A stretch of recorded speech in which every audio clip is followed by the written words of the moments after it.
So I said I would put up a mock exam strategy in a little while. I thought I'd put it up now, just in case some people want to start. So this is all based on the premise that you have access to some mock exams. You should have a number of exams, 1 or 2 mock exams. I don't think are enough. If you have anywhere from 4 to 6 to 8 to 10 mock exams, even better.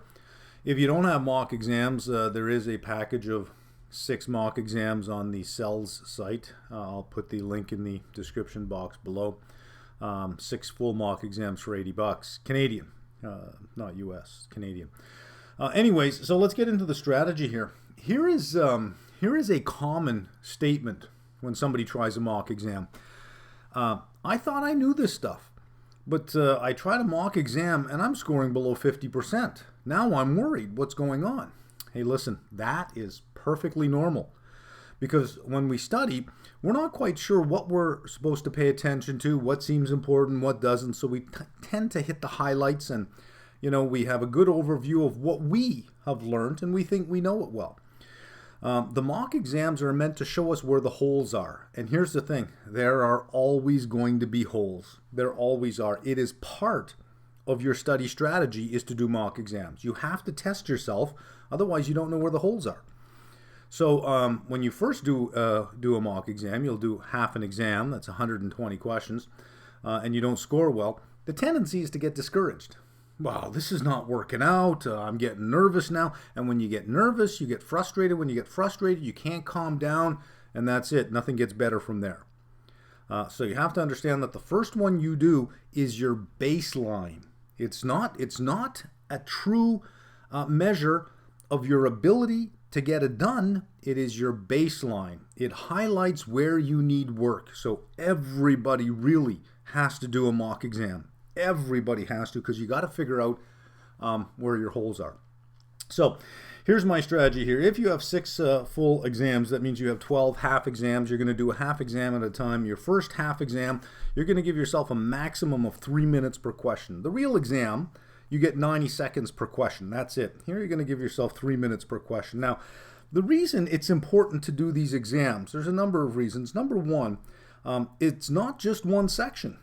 It's not as if you reviewed one section, then went right to the questions with all of the content still in short-term memory, and you focus just on that. That gives you a sort of a false impression of how well you would do when you have to distribute your knowledge over 10 different topics all in one sitting. So that's one of the benefits of doing the mock exam. Second, all of those questions on the mock exam are designed to be answered within 90 seconds. That's all you get.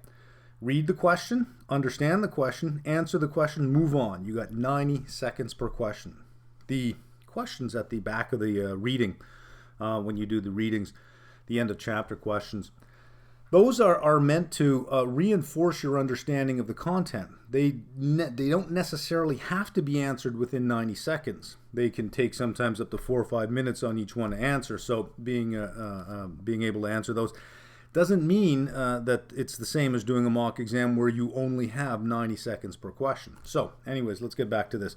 So you're going to give yourself a maximum of 3 minutes per question. The score is not important. The important thing here is take your time, do your best on every question. Now, here's where it becomes important. When you answer the questions, you need 2 colors of pen. You're probably thinking, come on, man, 2 colors, what are you doing here? Here's why.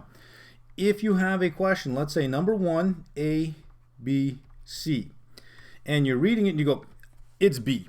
There we go.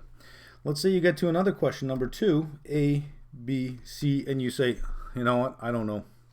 I don't know what it is. I don't think it's C. It's either A or B, so I'm going to go with A.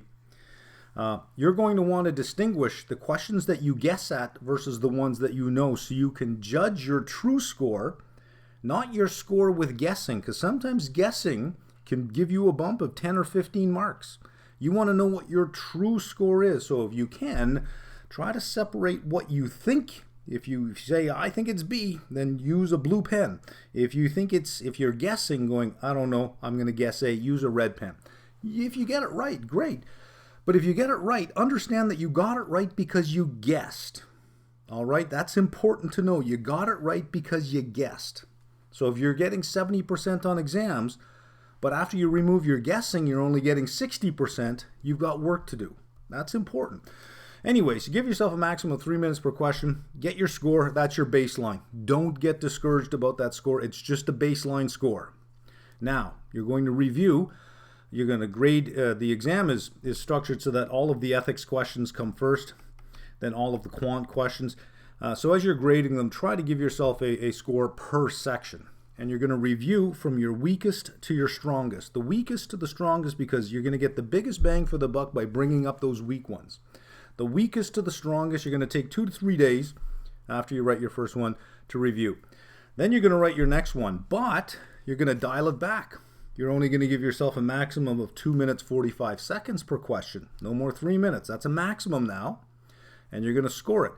Your goal here is just to get 10 more questions better than your baseline. That's your goal, which you should be able to do.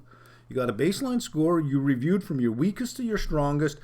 Out of that process for 2 or 3 days, you should be able to add 10 questions to your score. So that's all you're trying to do. So you're going to bring the time down by 15 seconds per question, and you're going to try to get 10 questions better. And if you did, that's success. There it is right there. You've done it. That's success. Then when you do the third one, bring it down again. Now you're only going to give yourself a maximum of 2 minutes 30 seconds per question. And again, this new score here, this now becomes your baseline. So your goal is to get 10 questions better than that score. Maybe you don't get 10, maybe you get 5 or 6 better. Still, you're on the right path. That becomes your new baseline. Think about it like the high water mark of a hedge fund. That becomes the hurdle rate that you have to get over. That's your new target now. So many people sit down, they write their first exam, and they got that 70% target in their mind, and they don't get it, they get discouraged. Then they write the next one, they don't get 70, then they get discouraged.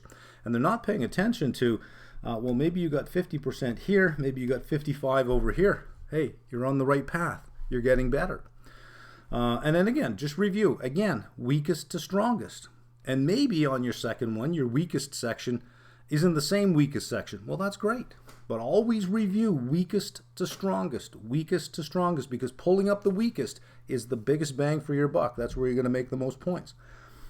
And then when you do the fourth one, you do the same thing. You keep bringing that time down by 15 seconds every single time. By the time you're ready to write the seventh one, after you go through 6, you got 6 half exams left. At the 7th to the 9th, you're at 1 minute 30 seconds per question, which is exam time. And by this point, you should have added, if you improve by 10 questions each time, you went 10, 20, 30, 40, 50, you should be 50 questions more than your baseline scenario, which means if you did 50% on your first one, you should enter the 7th exam with a 75% on your 6th exam.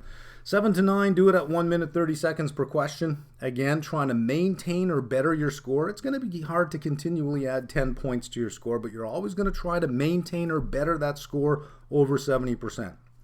Then from 10 to 12, bring it down to 115 per question. Do them, give yourself 2.5 hours, and that's it. Cut yourself off, 2.5 hours. If you can, in these last 3 exams, do the exam in 2.5 hours and still maintain 70%, you're ready. You are ready. So don't get discouraged. Your first time, your first pass doesn't mean anything. It means nothing. It just helps you identify where the holes are. That's all it is. And that sets up your baseline score. That's it. Your next time out, you're going to knock 15 seconds off each question, maximum. You're not going to take 6 hours. 3 minutes per question is 6 hours. You're not going to take 6. But you have up to 6 to work it out. The next time, you just keep knocking 15 seconds off each time. You'll find that by the time you get to the 5th, 6th exam, that this process really helps because you're taking small steps towards that big target. You're not trying to jump there all at one time. So that's the strategy. Now, let me say something about the mock exams here. Don't blow this off. If you don't want to follow this strategy, that's fine. But do not blow off mock exams wherever you get them. Get your hands on them however you want to.